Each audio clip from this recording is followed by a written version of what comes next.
Recibamos ahora en el escenario a nuestro fundador, el ingeniero Carlos Slim, presidente vitalicio de Grupo Carso.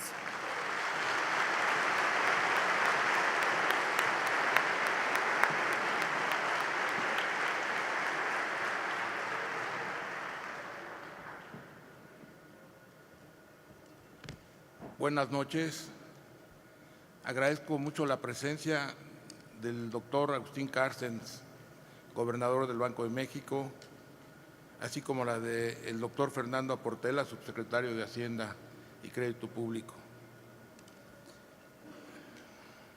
Agradezco muchísimo a todos los amigos, a todos los queridos amigos que nos acompañan, en especial al equipo humano representado en esta reunión por directores y ejecutivos del Grupo Financiero Inbursa, que como lo han señalado Javier y Tony, son los que hacen posible lo que hemos podido lograr en estos años y lo que podamos lograr en el futuro. Gracias a todos ustedes por estarnos acompañando en esta ocasión. Este grupo, como señalaba, que ha hecho posible llegar a donde estamos, avanzando tanto en los tiempos buenos como en los malos, y a mi familia que siempre me ha acompañado y que está en este momento también aquí. Muchas gracias a todos los que vinieron.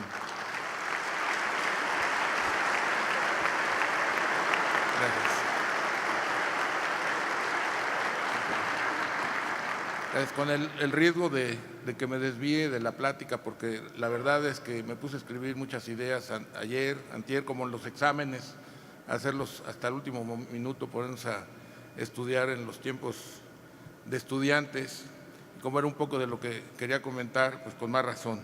Entonces, si me confundo mucho, bueno, espero no confundirlos tanto a ustedes.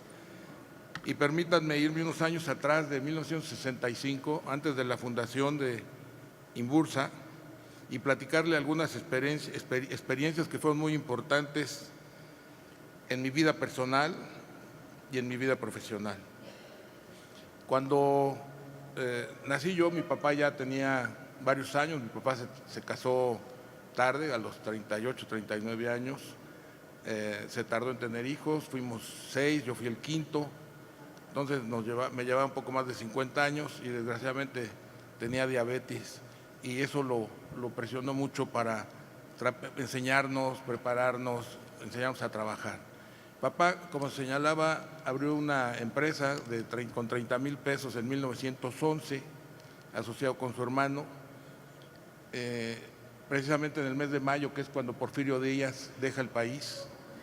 Y en 1914, que todos sabemos que eran años y épocas muy difíciles, en plena revolución, le compra a su hermano, que era 13 años mayor que él, su otro 50% en 30,000 pesos, que le paga en 20 mensualidades de 1,500 pesos, dejando el negocio de garantía.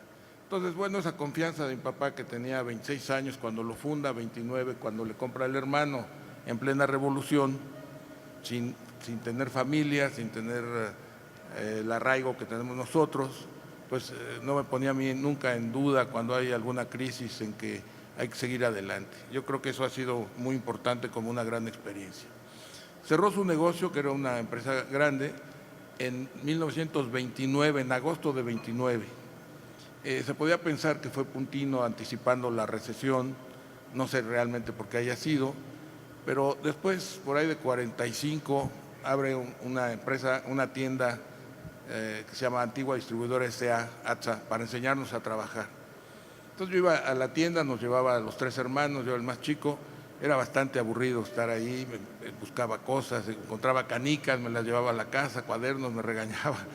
Pero total, fue una etapa interesante, porque para ponerme a trabajar, bueno, aprendí obviamente lo que es el mostrador, los muestrarios donde se ponían los precios, las claves de los costos, las claves en los muestrarios, y me mandaba a las tiendas vecinas a checar precios de ciertas mercancías, que seguramente no era para estudiarlas, sino que ya las sabía.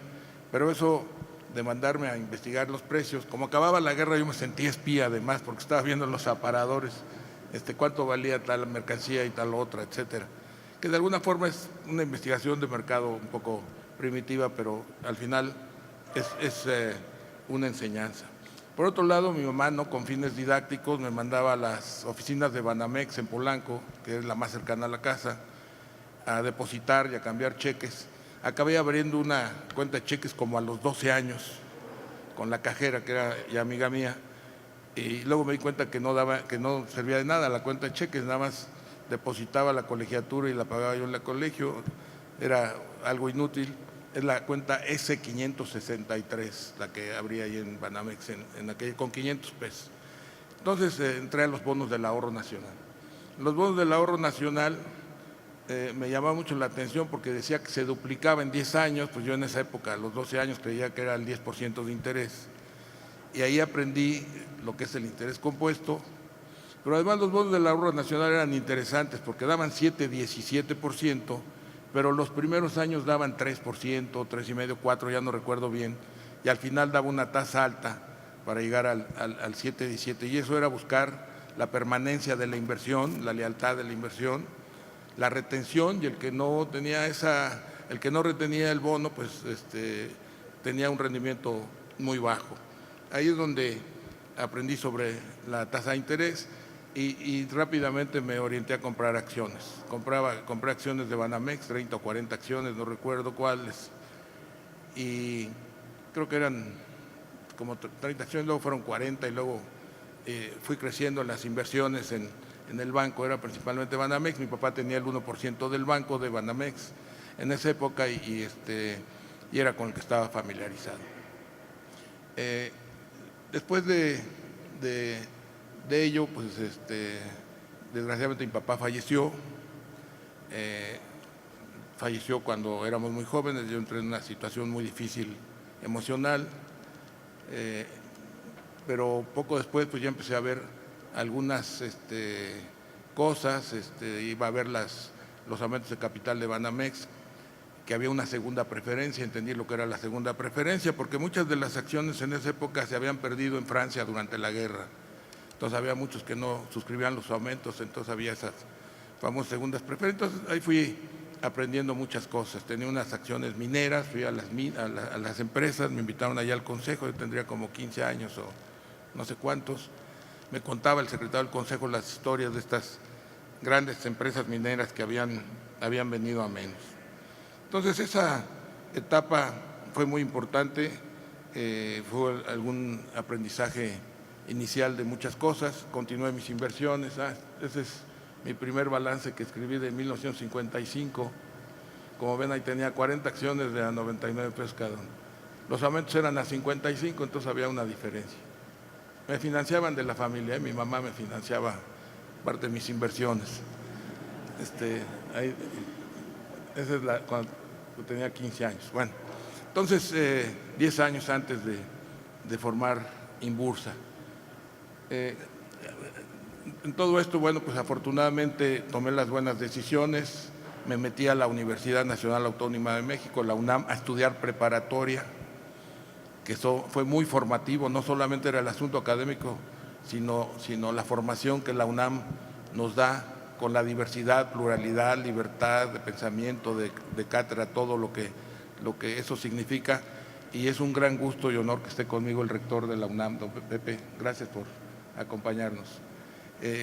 Entonces estuve en la preparatoria, después estudié ingeniería.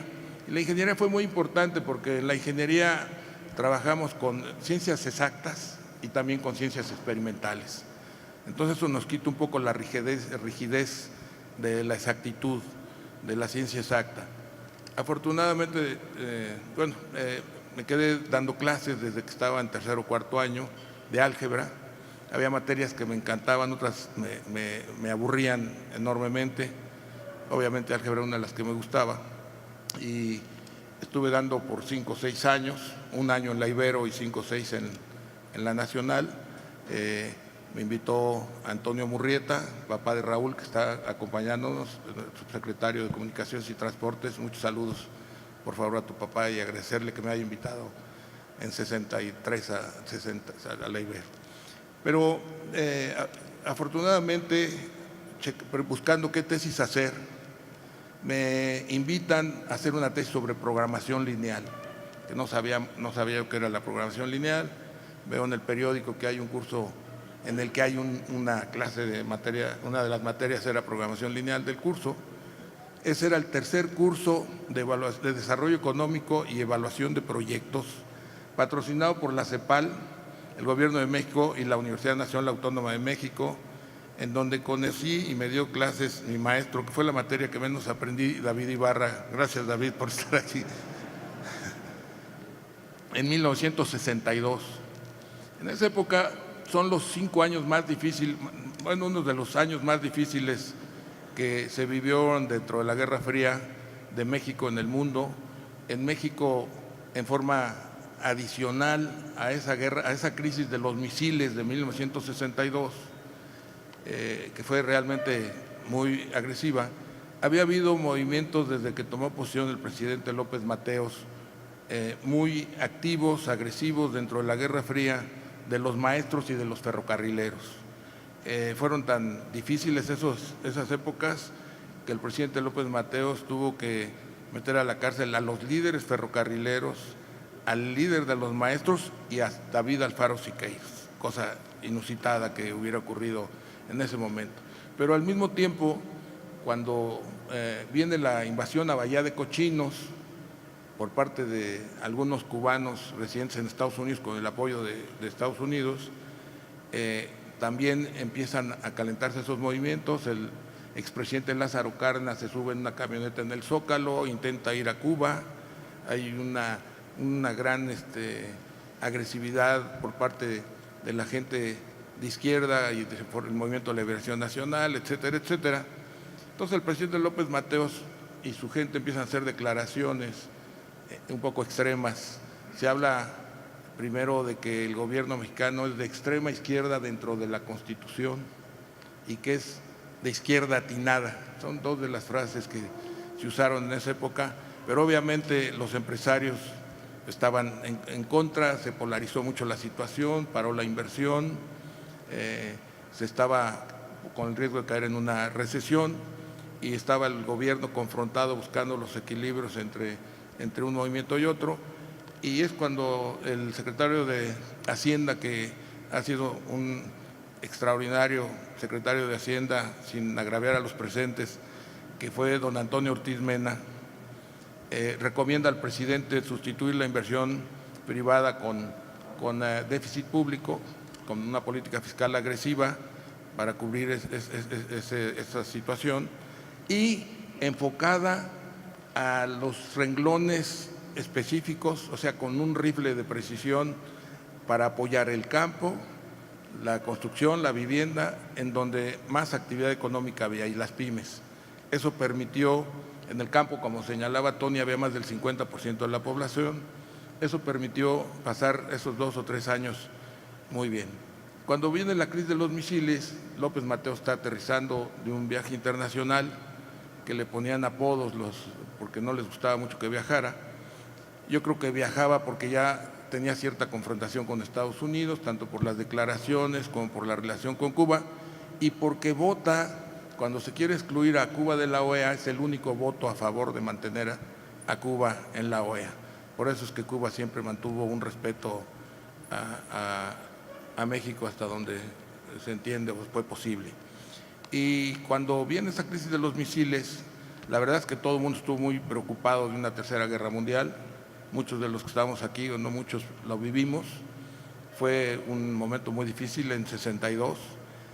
Y llegando del vuelo, el presidente López Mateos rechaza, critica y descalifica los misiles en Cuba. Dice que son armas ofensivas y no defensivas, y que por tratarse de armas ofensivas hay que frenarlas y que no se debe admitir que haya armas ofensivas. Y en ese momento, al terminar esa crisis de los misiles, la economía mexicana cambia totalmente, la confianza regresa, la inversión regresa, es la Alianza para el Progreso de Kennedy, y vienen a visitar inclusive a México en esos años, al final, De Gaulle y Kennedy.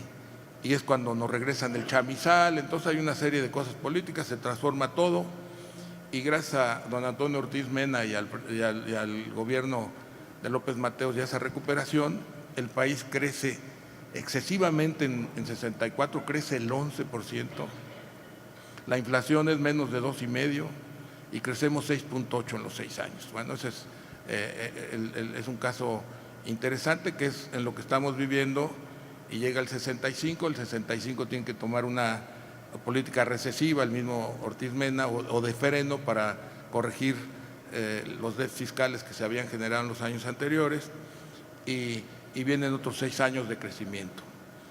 En los 70s hay un cambio total, deja Ortiz Mena la Secretaría de Hacienda antes de que termine el gobierno de Díaz Ordaz, toma la Secretaría Hugo Margain, y de repente lo remueven y se plantea que las finanzas se manejan desde Los Pinos. Ese manejo desde Los Pinos de las finanzas, pues se imaginarán lo que pasó. La deuda se subió de 5 a 20 mil millones de dólares, el déficit se fue para arriba, se metió, bueno, pues todo lo que nos ocurrió, que llevó a la devaluación de 76. En 76 se devaluó la moneda, después de 22 años de estar a 12.50, se devaluó la moneda, ya no hay muchas reservas, el gobierno no sabe bien cómo manejarlo, se anuncia el 31 de agosto, un día antes del informe, y se les ocurre una idea que les resulta fantástica. A alguno de los que salían o de los que entraban se le ocurrió dejarle que los cambios se hicieran a través de la Bolsa de Valores de México. A través de la Bolsa de Valores de México se empezó a hacer a través de ella y funcionó muy bien. Obviamente Pemex, CFE, Pemex, Nafinsa entraban al mercado y permitían que se estabilizara el mercado, y fue la salida. O sea, se liberó la moneda, pero no se retiró el Banco de México, sino que se encauzó a través de la Bolsa de Valores, y fue una primera gran función de la Bolsa de Valores el poderle darle salida a esa crisis cambiaria tan fuerte en 76, que estabilizó el tipo de cambio de una manera muy, muy interesante. Como señalaba Javier, en 65 la bolsa era muy primitiva. Era notable ver en la calle de Isabel la Católica y Uruguay diablitos cargando acciones para liquidarse. Se liquidaban físicamente, entonces había corriendo con sus diablitos, ya está riendo Necio, se acuerda de ellos, con sus carritos, con sus diablitos para llevar físicamente las acciones a liquidar. Era realmente un problema, un peligro, etcétera. Y los agentes de bolsa en esa época hacíamos las funciones de promotores, de operadores, de analistas y de liquidadores, y lo cual fue un gran aprendizaje. Había que estudiar todas las empresas, qué hacían, si debían, si no debían, si eran eficientes, si tenían costos altos, cómo era una, cómo era la otra. Y la verdad es que nosotros no aprendimos nunca contabilidad, pero en un folletito de la bolsa que se llama Investigue antes de invertir, no sé si todavía existe, por fin entendí por qué el activo era igual que el pasivo.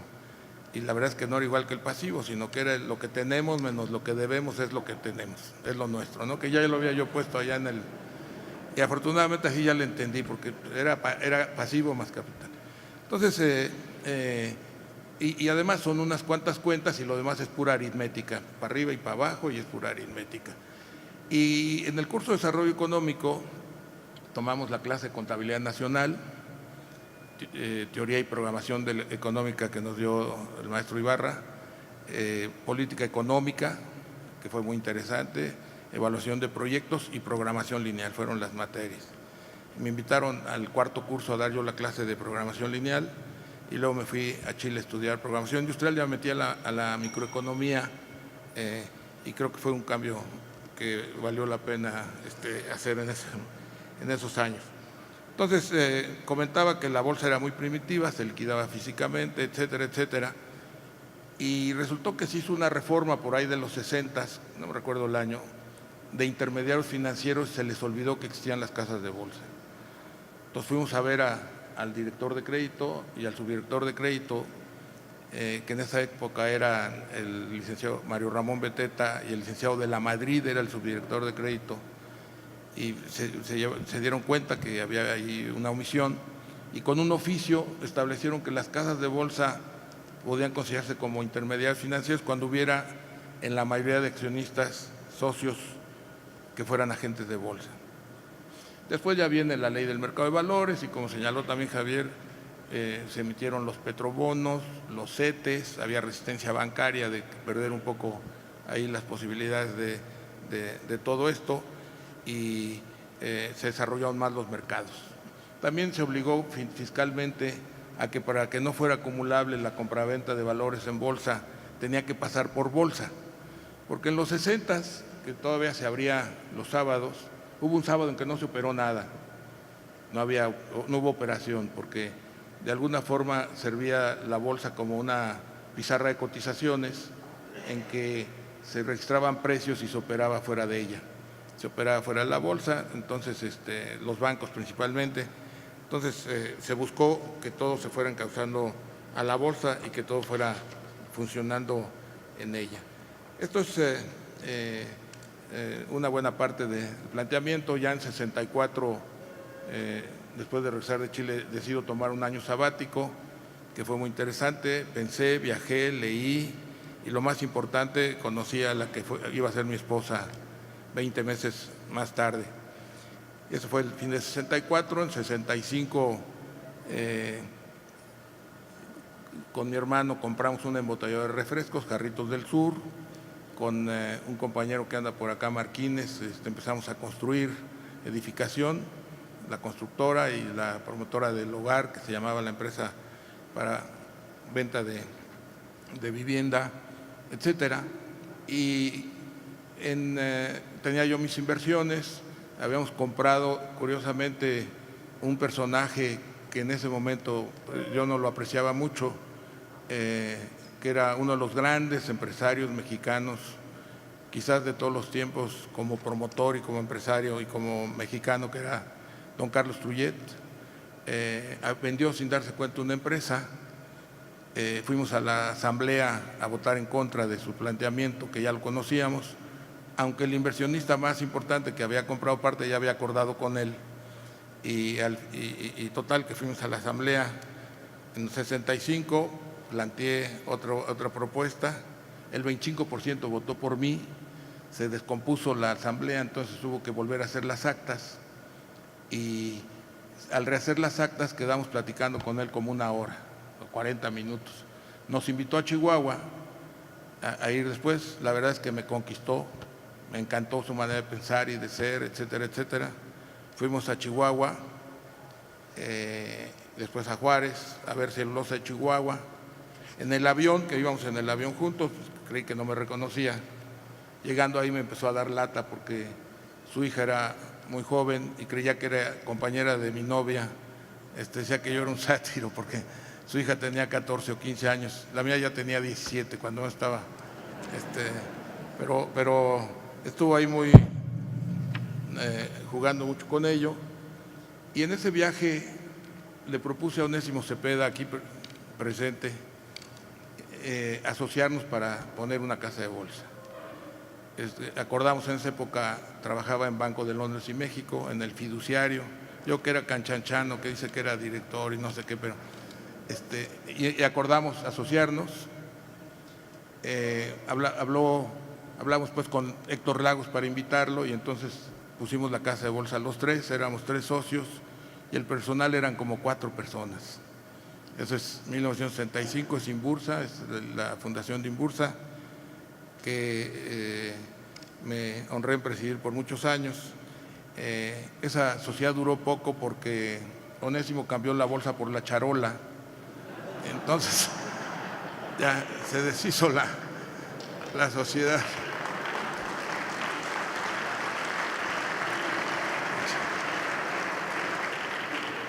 Ya le compré su parte, se fue al seminario, y ya toda la historia de Onésimo creo que es más pública que la de Inbursa, Entonces, fue ya hace 50 años, no sé, ¿cuándo te fuiste al seminario, Nepo? En 69, 68, ¿no? 67, 66, ¿tan rápido? Bueno, se fue muy rápido ahí.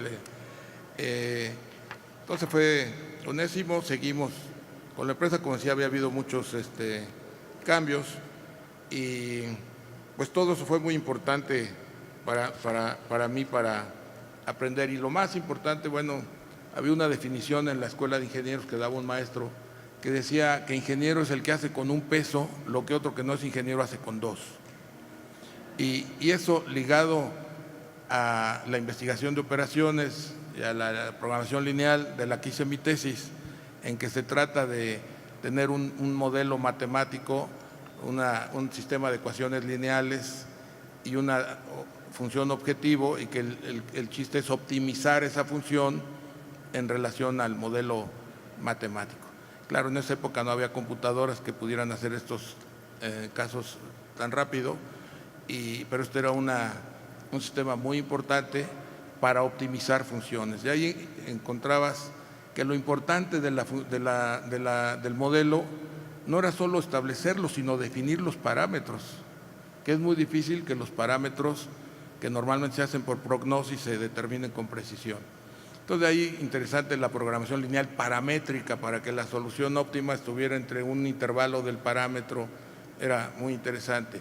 Y al mismo tiempo que se desarrolló estas técnicas, se desarrolló la ruta crítica, el Critical Path Method, la CPM, ruta crítica, en que se descompone un proceso en sus actividades y se tienen holguras, todo tratando de optimizar y de optimizar y de optimizar, que es una de las cosas que tratamos de buscar en el grupo, hacer las cosas siempre mejor, irlas mejorando y tratar de hacerlo con mucha efectividad. Entonces, estos son muchas de las cosas que creo que me han ayudado mucho, además de saber de cuentas nacionales, entenderle que es una cuenta con la contabilidad nacional, y a la teoría y programación del desarrollo es más complicado, pero también hay ir viendo las cuentas.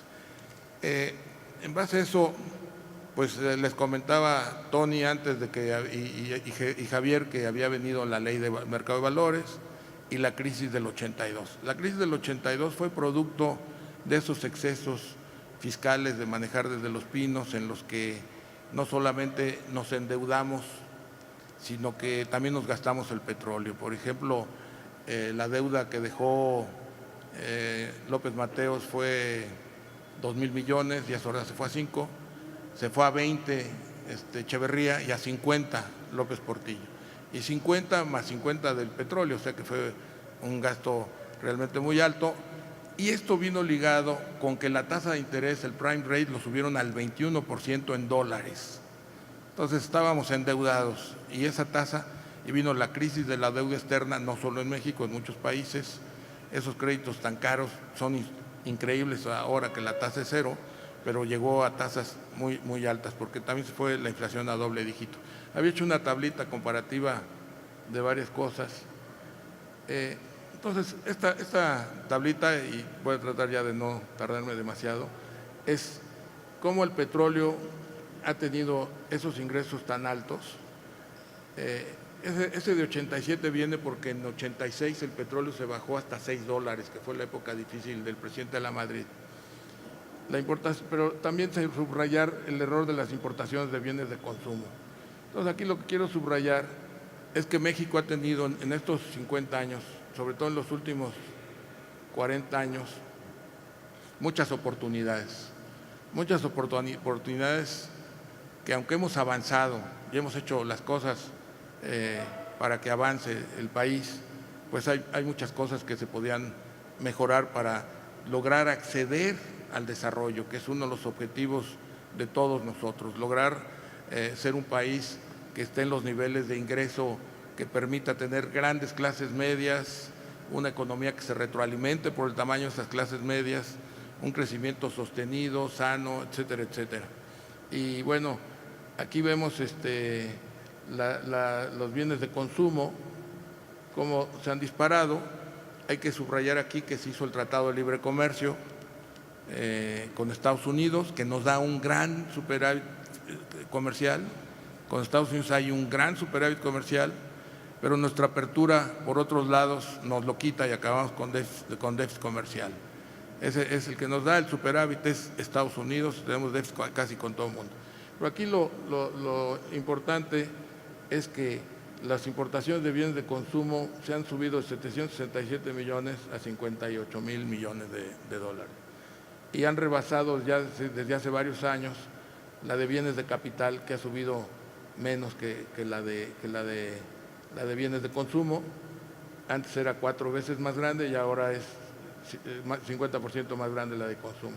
Y lo que es interesante es China, que aparte del contrabando y de lo irregular, tenemos un gran déficit con él. Bueno, esto nada más lo planteaba como un punto de vista y hacer ver cómo los ingresos petroleros, aunque se han caído, son muy, muy importantes. De aquí voy a comentar que, pues, en estos años